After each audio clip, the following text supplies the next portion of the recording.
Bien, mis amados, ¿cuántos están listos para reflexionar en la palabra de Dios por las próximas 5 horas?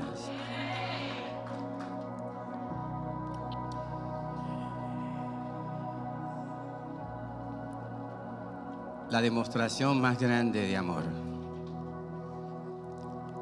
por ti y por mí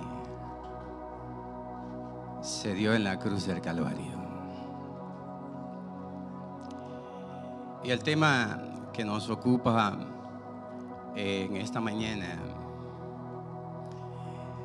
es: dichosos los que no han visto, sin embargo creen.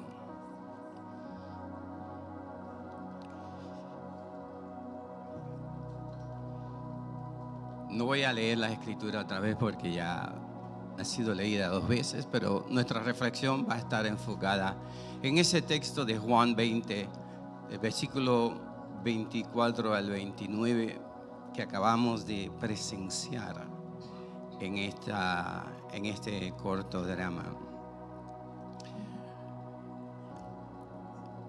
Y cuando hablamos de la Semana Mayor, cuando hablamos de la Semana Santa, hoy es domingo de resurrección, tengamos claro, no es otra cosa que domingo de resurrección.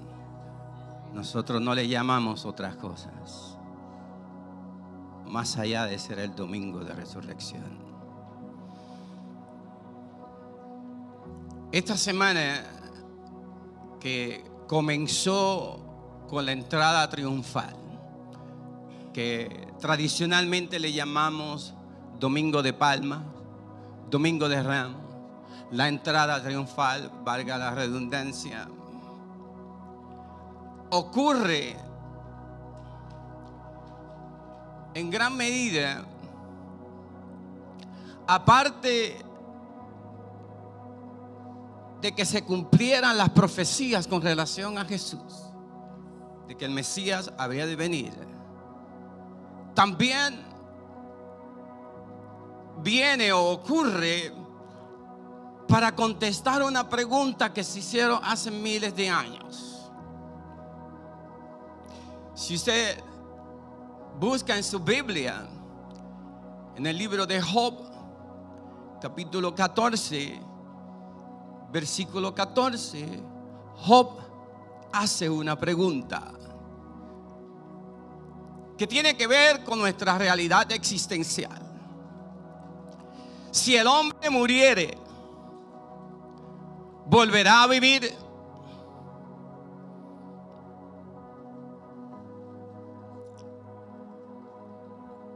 Para nosotros los creyentes, las personas que hemos llegado a creer en Jesús, estamos claros que después que nosotros terminemos nuestro peregrinaje aquí en la tierra, tenemos continuidad en el más allá. O sea que la vida no termina aquí cuando uno da su último suspiro.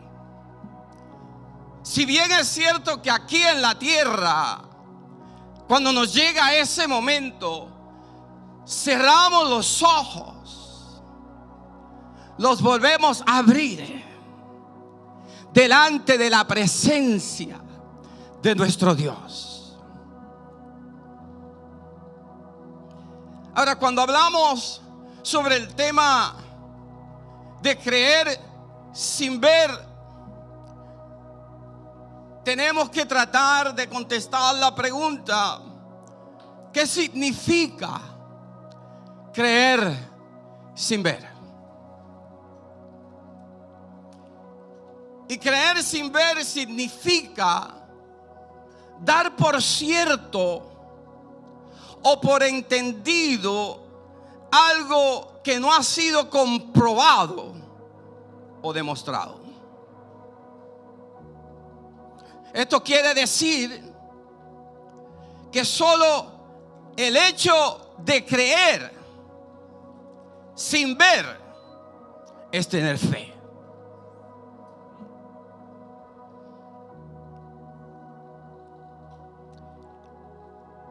en la noche o en la mañana, que puede ser que al salir o antes de salir de la casa miremos por la ventana y el día está soleado, pero antes de salir nos conectamos a alguno de los canales de cable o de televisión para ver el weather, y en pleno día soleado se nos pronostica que va a llover, y sin ver una nube gris, por fe agarramos la sombrilla, pero no hay nubes, no hay evidencia. Y si nosotros podemos poner ese grado de fe en los seres humanos, ¿cómo no ponerlo en el Dios que creó el universo, el mundo y todo lo que en él hay? No levanten las manos cuando yo pregunte, pero ¿cuántos de ustedes creen en Bigfoot? ¿Cuántos de ustedes creen en los extraterrestres?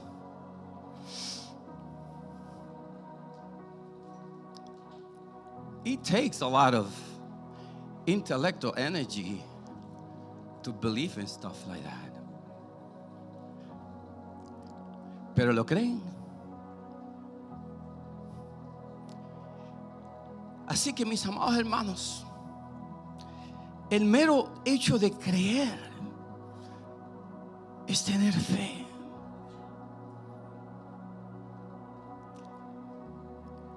Hay veces que nosotros nos descualificamos nosotros mismos porque pensamos que no tenemos fe. Pero el hecho que usted cree, la escritura nos dice, y el escritor a los hebreos lo pone de esta manera, cuando dice: ahora bien, la fe es la certeza de lo que se espera. O sea, que usted agarró la sombrilla porque usted espera que va a llover.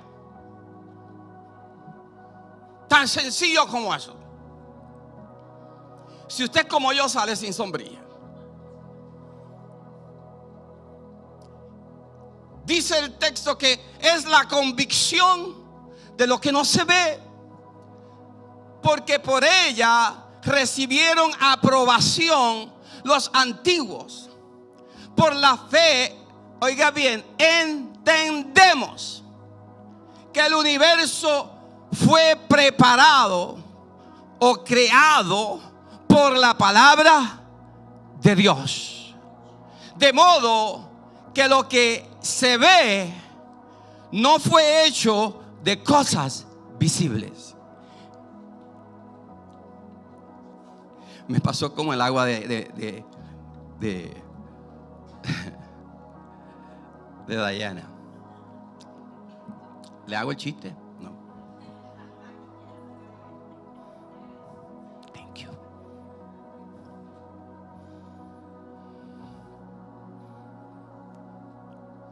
Todo lo que usted ve hoy,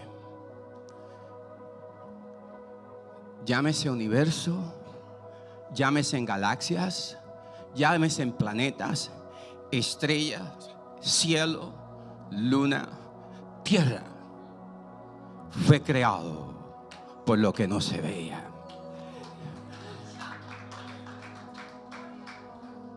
Y por cientos o miles de años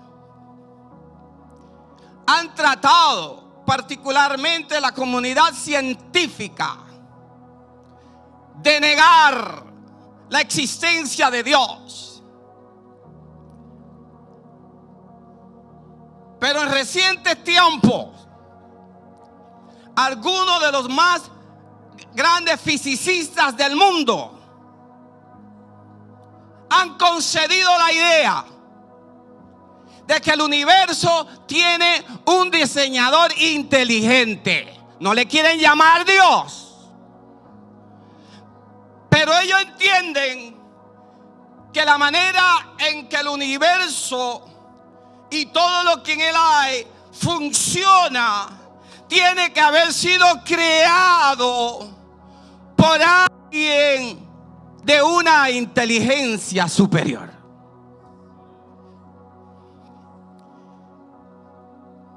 So they have conceded to the idea that there is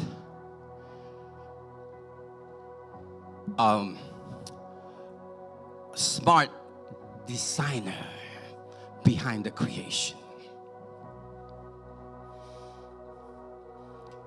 Y el Evangelio de Juan que acabamos de leer en esta mañana enfatiza este concepto de creer sin ver. Oiga bien, esto va a ser aplicable a muchos de nosotros.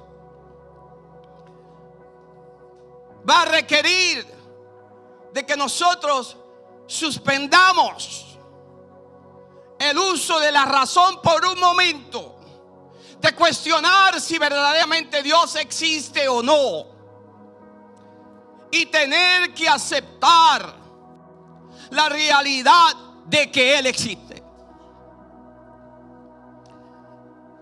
Y Juan enfatiza este tema, este asunto, al contar el encuentro entre Jesús resucitado y el apóstol Tomás, que dicho sea de paso, el Tomás que hizo de Tomás se llama Tomás. I don't know what they were trying to tell you, brother.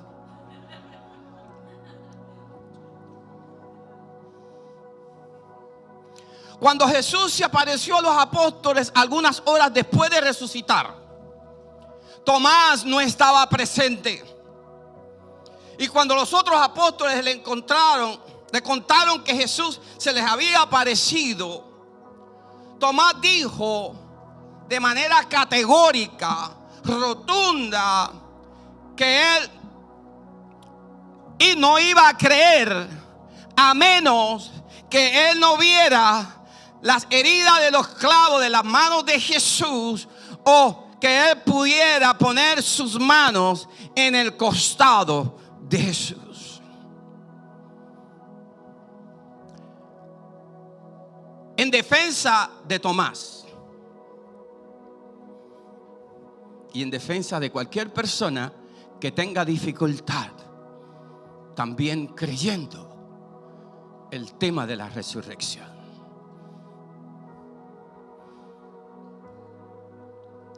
es común criticar a Tomás por no haber creído que Jesús había resucitado sin haberlo visto. Sin embargo, es importante recordar o destacar que los otros apóstoles tampoco creyeron inmediatamente al verlo resucitado. Lucas 24:37 nos dice que una semana antes de que Tomás viera a Jesús resucitado, la primera vez que se le apareció a los apóstoles, el día que resucitó, se asustaron mucho, pensando que estaban viendo un espíritu o un fantasma. Y ante esta reacción, Jesús los invita a ellos a revisar las mismas evidencias que Tomás estaba pidiendo. Jesús los invita a mirar sus manos y sus pies. Y le dicen: tóquenme y vean. Sin embargo, el versículo 41 del capítulo 24 de Lucas nos dice que ellos seguían asombrados y por otro lado felices porque no podían creerlo. Así que me parece que que es normal que tuvieran sentimientos encontrados. Incredulidad, asombro y a la misma vez alegría. De vez en cuando hay unos programas de cable, se llama Paranormal, Caught in Camera, que son videos de manifestaciones y avistamientos de muchas cosas. Y a veces la pastora y yo lo estamos viendo y vemos la reacción de las personas y criticamos la reacción de las personas. Y a veces yo le pregunto a la pastora, la pastora me pregunta a mí, ¿cómo tú hubieras reaccionado? Y dije, bueno, yo no hubiera reaccionado de alguna manera porque yo no hubiera estado ahí. That's not my thing. Okay? Pero se debe entender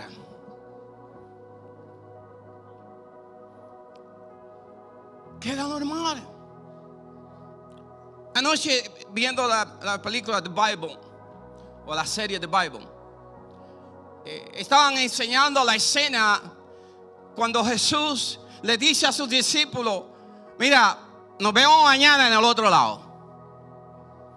Y al otro día ellos se montan en su barca y arrancan para el otro lado, y de repente los sorprende una tormenta. Y están todos ansiosos, nerviosos, temerosos, porque aquella tormenta parecía que iba a acabar con sus vidas. Y cuando más asustados estaban, Jesús apareció para asustarlos más. Come on now. Tú estás en el medio del océano y tú ves a alguien caminando por encima del agua. No me digas que tú no te vas a asustar. Otra vez, yo me uso de ejemplo. Yo creo que yo me hubiera tirado del barco.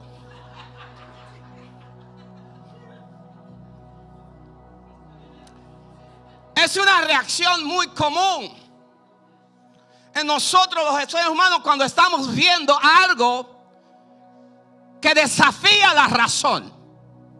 Por eso, oiga bien, le dije hace un rato que para creer en Dios a veces tenemos que apagar el switch de la razón, porque la razón busca cuestionarlo todo de manera científica, y a Dios no se puede explicar de manera científica.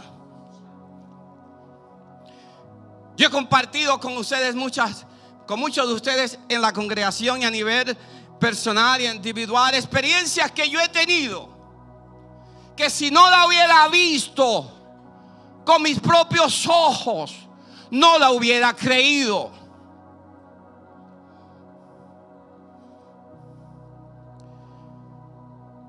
¿Le cuento una? Okay, gracias. Usted sabe que esos son los paréntesis. Y los paréntesis hacen esto más largo. Yo no me crié en ninguna religión, de ninguna clase. Y estoy aquí porque Cristo se me apareció en uno de los momentos más críticos de mi vida. Y luego me ha llevado a experimentar y a ver que Él es el Señor de señores, Rey de reyes, que Él tiene todo el dominio y todo el poder, y Él hace lo que Él quiere, cuando Él quiere, como Él lo quiere. Le voy a dar la versión corta de esta historia. Estábamos un grupo de nosotros 25 en República Dominicana, en San José de las Matas. Nos cayó una lluvia, allá no había brea, y nos estábamos yendo del lugar, y el chofer pasó su salida y quiso dar reversa, y nos fuimos nos fuimos deslizando por una montaña, una colina de barro, porque había caído un aguacero tan fuerte que toda aquella carretera se convirtió en barro. Y íbamos deslizando un campo allá en la República Dominicana. y abajo había un río fuerte. Y no había manera de cómo subir. Era una guagua escolar de esas pequeñas.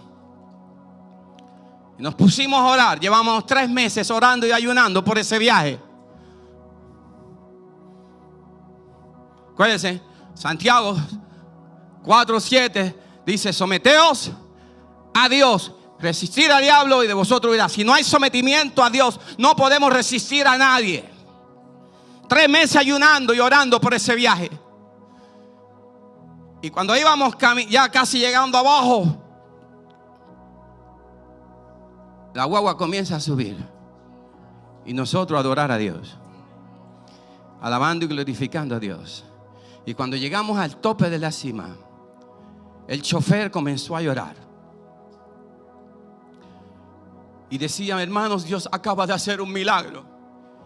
Y nosotros, ingenuos y completamente ajenos a lo que había acontecido, nosotros dijimos: sí, sabemos que Dios hizo un milagro. Me dijo: no, yo no creo que ustedes entienden, porque yo apagué la guagua cuando íbamos bajando. Y ahí mismo la prendió.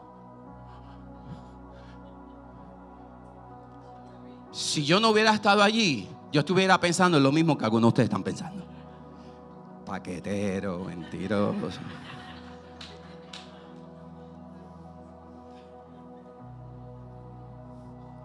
Ese es el Dios a quien nosotros le servimos. Dios es mucho más que una idea distante. Dios es real en nuestro aquí y nuestro ahora. Dios es nuestro amparo, nuestro refugio.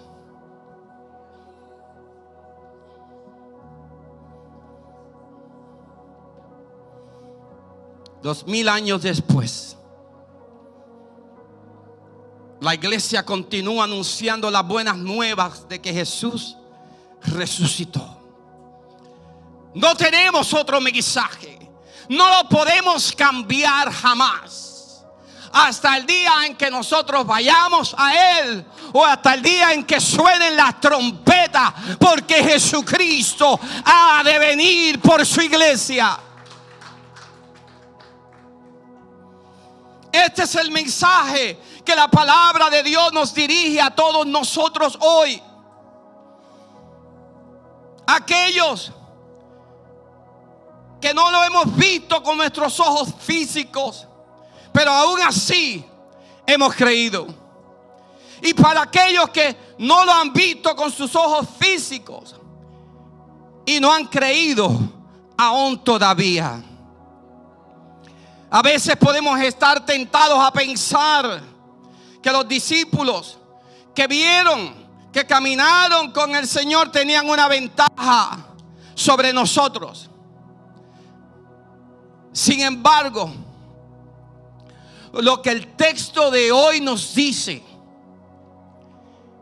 es algo completamente distinto a lo que usted y yo podamos estar pensando.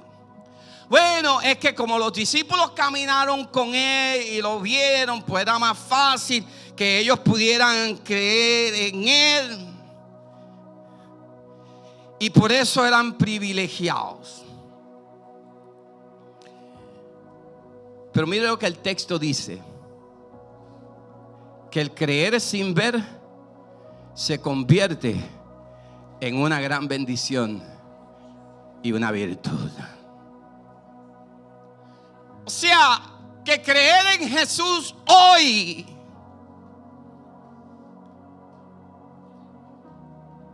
es una gran bendición para ti y para mí, y se convertirá en una gran virtud que producirá frutos en tu vida. Por lo menos te lo voy a dejar saber en las próximas 4 horas. Gracias por su entusiasmo.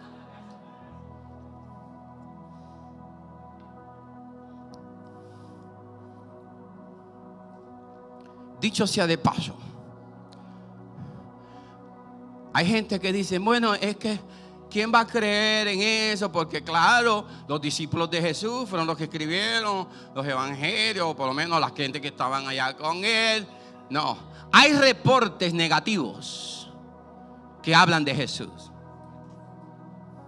De hecho, yo tengo una carta hace muchos años cuando estuve en el seminario y que la vi circulando en estos días por las redes sociales. Una carta donde Pilato habla, da un reporte a Herodes sobre Jesús.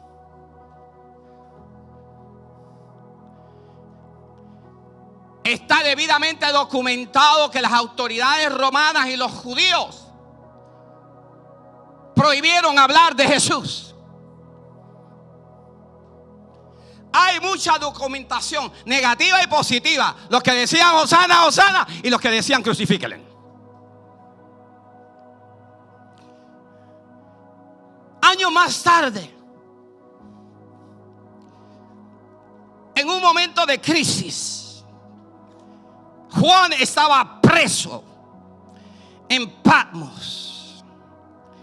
Lo habían arrestado por creer en Jesús y lo mandaron a una isla para que se muriera allí.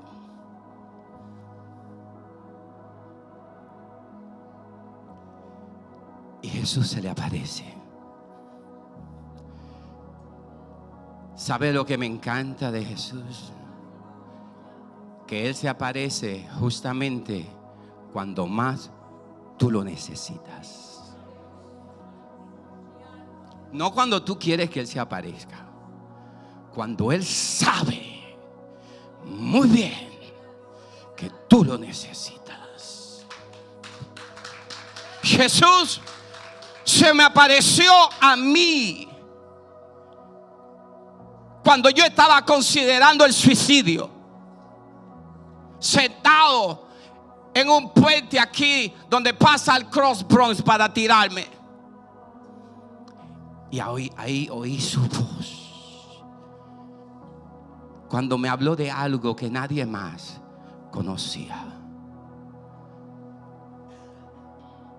Pero a Juan le dice lo siguiente, como también te lo dice a ti y a mí. A mí me parece que a nosotros nos ha tocado vivir tiempos terriblemente fuertes, anticristianos. Dicho sea de paso, no se enoje conmigo, pero la Casa Blanca hoy declaró el día de resurrección, el día de la visibilidad de los transexuales.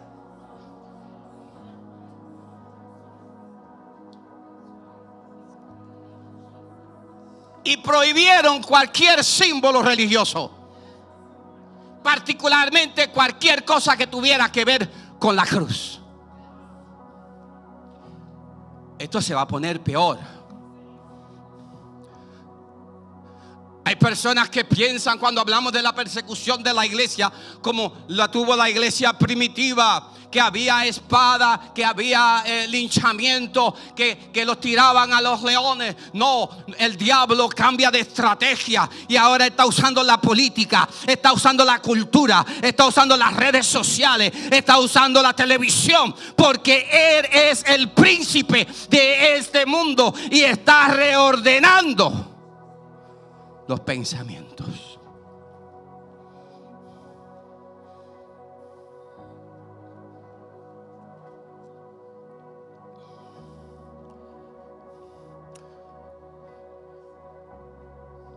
Hoy a lo bueno se le llama malo y a lo malo se le llama bueno.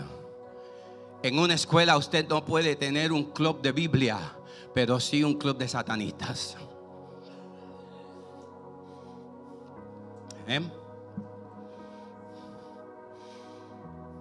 En medio de su crisis, Jesús le dice a Juan: yo soy el primero y el último, el que vive y estuvo muerto.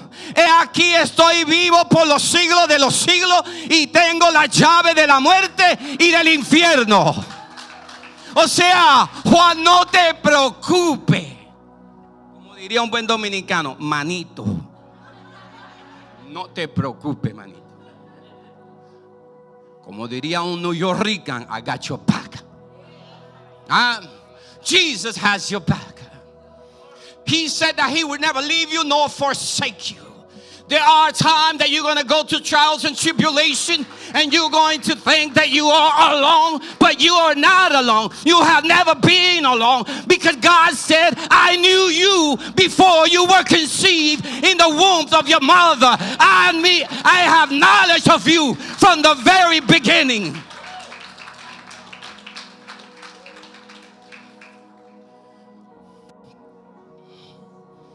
Qué glorioso, qué glorioso reflexionar en esta mañana de que Jesús no es el gran yo era, es el gran yo soy, el principio y el final, el alfa y el omega. O sea, Él tiene control de todo lo que pasa en el mundo.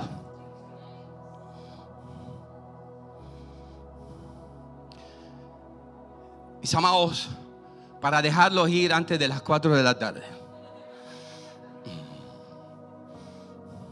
Ustedes saben que el apóstol Pablo predicaba por 7 y 8 horas. Una vez se le quedó a alguien dormido y se cayó de la ventana y se mató. Menos mal, usted si se cae aquí no va a caer muy lejos.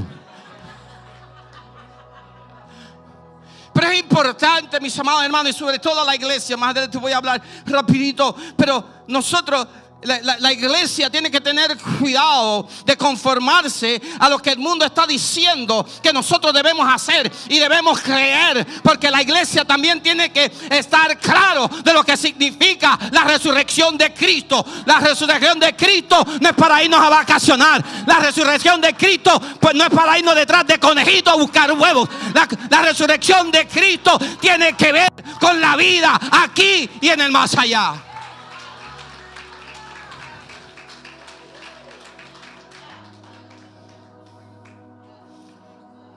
Toda nuestra fe descansa, toda nuestra esperanza descansa sobre el hecho de que Cristo se levantó de la tumba. Y hoy, según las Escrituras, está sentado a la diestra del Padre, intercediendo por ti y por mí. Did you know that? On Friday, I was constrained because I couldn't make parentheses. I couldn't get out of my sermon. I had to stick there, through all 12 pages without saying anything else. But today is different. Today is Resurrection Day. Today I don't have limits. But I want you to know this. Quiero que tú sepas esto. Que cuando el acusador se levanta para acusarte delante de Dios, ¿se acuerdan? Cuando fue a acusar a Job, delante de Dios, ¿dónde tú estabas? Por ahí, haciendo que, chequeando a todo el mundo. ¿Viste a mi siervo Job? Sí, lo vi.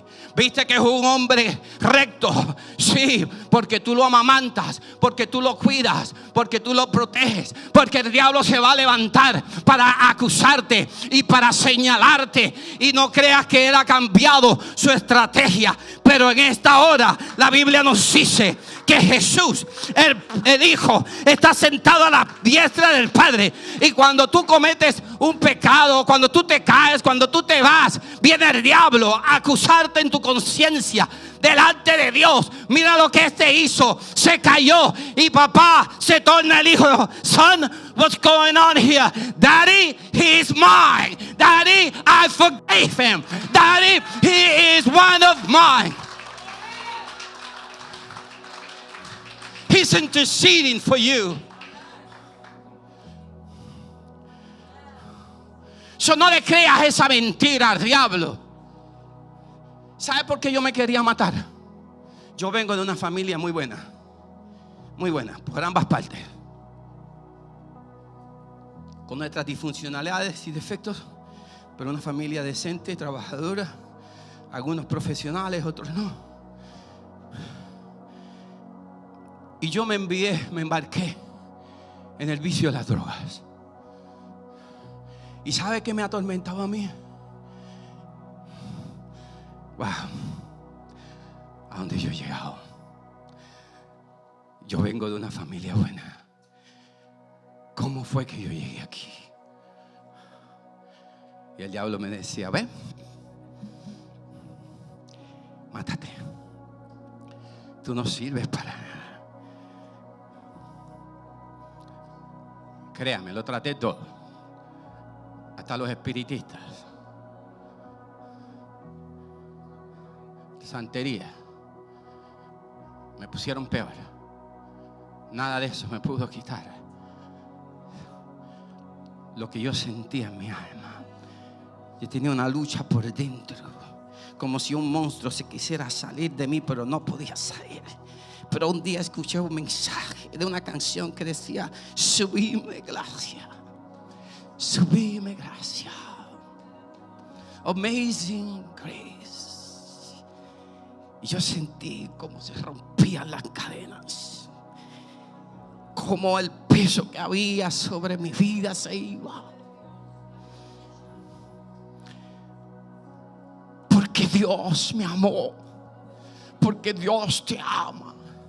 Este no es el final de tu camino. Quizás las cosas, pues, quiero dejarlo ir por lo menos a las 3 de la tarde. Déjame salirme de eso para dejarlo ir a las 3. Voy bajando, ¿ok?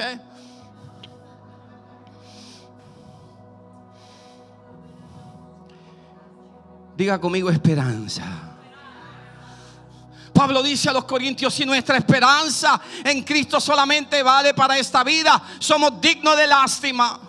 Sin embargo, para los cristianos, la resurrección de Cristo nos garantiza un mañana, sea que vivamos o que muramos.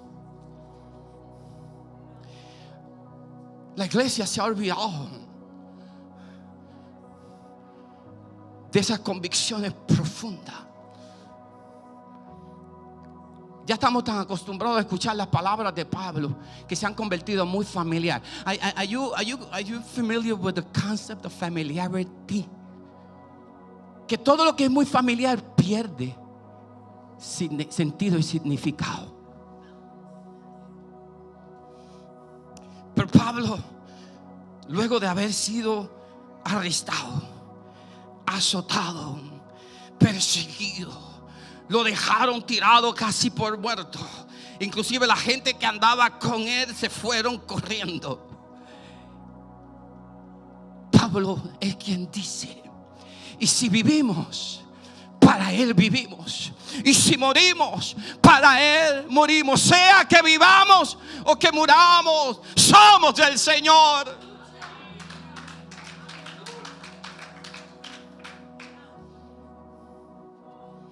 Esto nos ayuda, mis amados,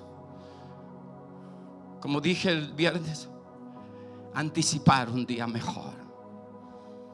De acuerdo con Lucas, los primeros rumores de la resurrección de Jesús pareció absurdo para los 11 discípulos. Lo puede buscar en Lucas 24, 10 y 11.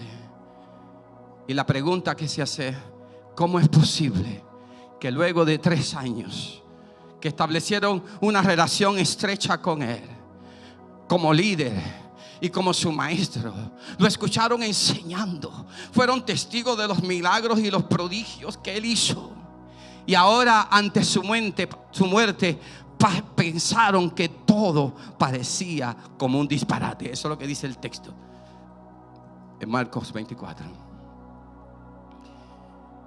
La resurrección de Cristo no es un mero incidente en la vida de un hombre quien sería aceptado por algunos y rechazado por otros. Estoy terminando, los voy a dejar ahí a las 2 de la tarde. Este fue un evento que cambiaría, y esto va a tono con el tema general de esta semana. Este fue un evento que cambiaría para siempre el curso del mundo y de la historia de la humanidad. Se trató de la salvación y la redención del hombre y de la mujer caída.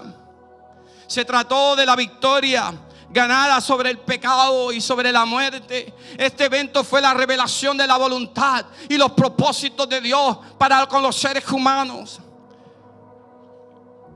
Es la manifestación de la santidad y la justicia de Dios. La muerte y resurrección de Cristo es la revelación del amor de Dios y la manifestación de su poder. Y posiblemente muchos de nosotros digamos: ya no necesitamos prueba de la resurrección, ya no necesitamos explicaciones. Pero sabemos muy bien que Él ha resucitado y ahora vive. Sabemos esto por cuanto hemos tenido una experiencia personal con Él. Sin embargo, en los años que llevo pastoreando, he llegado a reconocer la importancia de tener que recordarle a la iglesia que Jesucristo resucitó. Hermano, ¿cómo está usted ahí? Como Dios manda. What does that mean? ¿Sabe que no hay sermón más poderoso que el testimonio de un hombre y de una mujer que entiende y sabe lo que Cristo ha hecho en sus vidas? Cuando el mundo te ve, tiene que ver una persona en aflicciones, pero no destruido.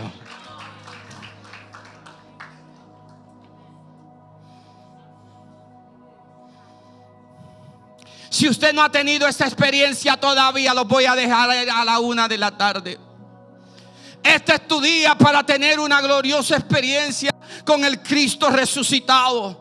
Llámelo como usted quiera llamarlo, sea fe, sea convicción o conocimiento. Lo cierto es que la verdad de Cristo tendrá un gran impacto en la manera en que tú piensas, en la manera en que tú miras el mundo y en la manera en que tú puedes creer. Para dejarlo ir a las 12, mediante la resurrección de Cristo creemos en el triunfo del bien sobre el pecado. Triunfo quiere decir guiar a victoria, demostrar conquista contra las oposiciones. El más grande enemigo de la libertad de los seres humanos es el pecado sembrado en el espíritu del ser humano. El pecado es un tirano dictador que mantiene a los seres humanos en cautiverio y por ende hace que el ser humano viva esclavizado. Una de las cosas que escandalizó a los judíos fue cuando Jesús entró al templo y sacó el texto de Isaías y dijo: el Espíritu de Jehová está sobre mí y me ha ungido para traer libertad a los cautivos, traerle vista a los ciegos. La resurrección de Cristo quiere decir poder sobre el pecado. El pecado es algo que está tan metido en el ser humano que el doctor Albizu Campos, hombre ilustre puertorriqueño, dijo en uno de sus discursos: la maldad no es un estado de ignorancia de la mente, sino que la maldad es un estado de vileza del espíritu del hombre. I'm just going to make a quick parenthesis there, because I know this is a question a lot of people pose to deny the existence of God. If God is who He says He is, why does He allow evil in the world? It is easier to blame God than to blame the other one.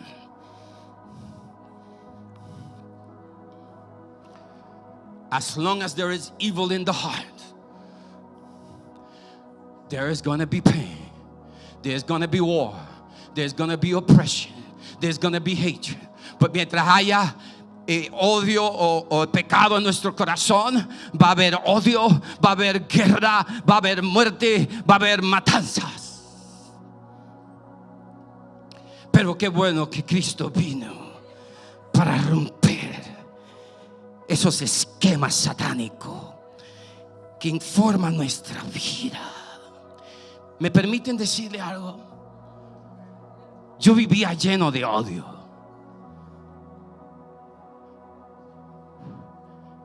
A los 14 años, mi papá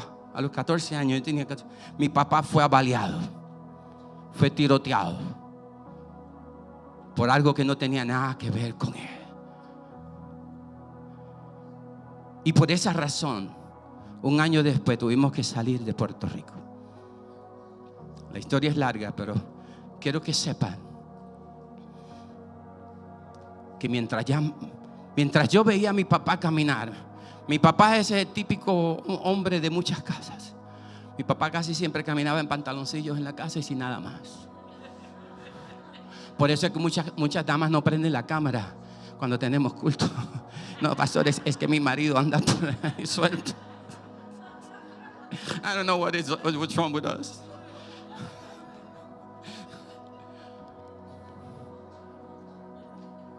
Pero ¿sabe lo que me ocurría? Cada vez que mi papá pasaba por frente de mí, yo veía los agujeros de las balas y me llené de odio y me juré que yo iba a matar al hombre que le hizo eso. Y salí en varias ocasiones a Puerto Rico con esa intención. Gloria a Dios que nunca nos tropezamos, porque él era un criminal en serie. Ya tenía más de 50 personas enterradas.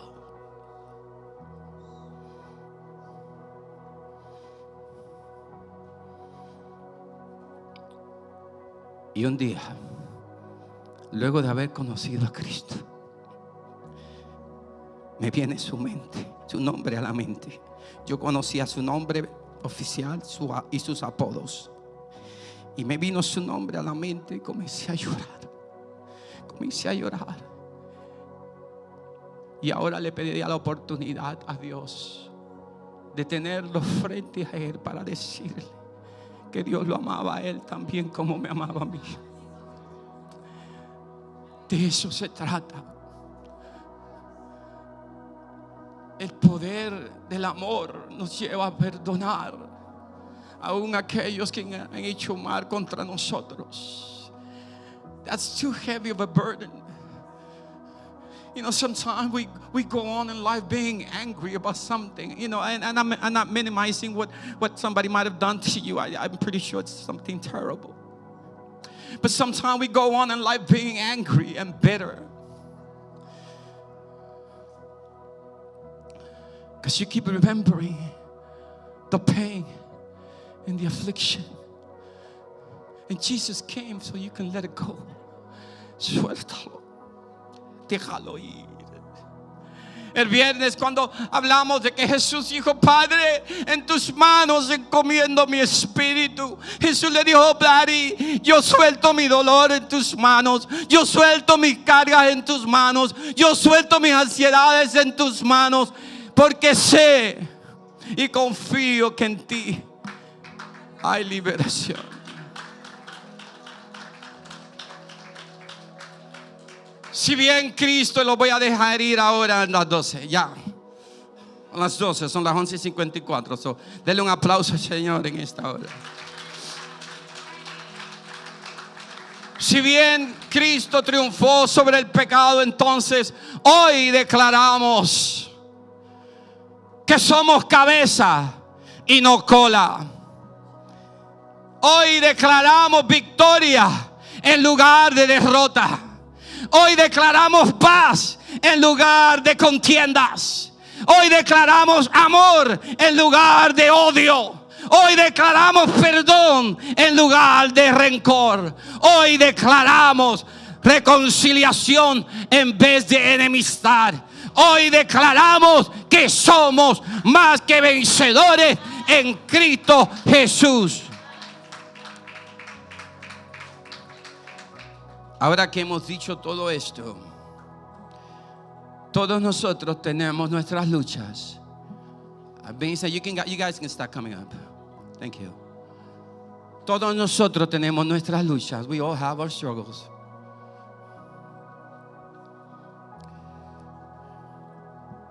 Tenemos luchas internas. Tenemos dudas.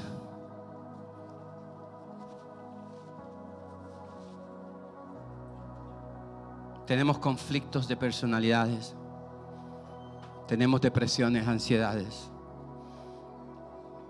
Tenemos desajustes emocionales y psicológicos. Tenemos pensamientos suicidas. Tenemos miedo. Y usted sigue añadiéndole las cosas que usted pueda estar teniendo. Vivimos con unas luchas externas,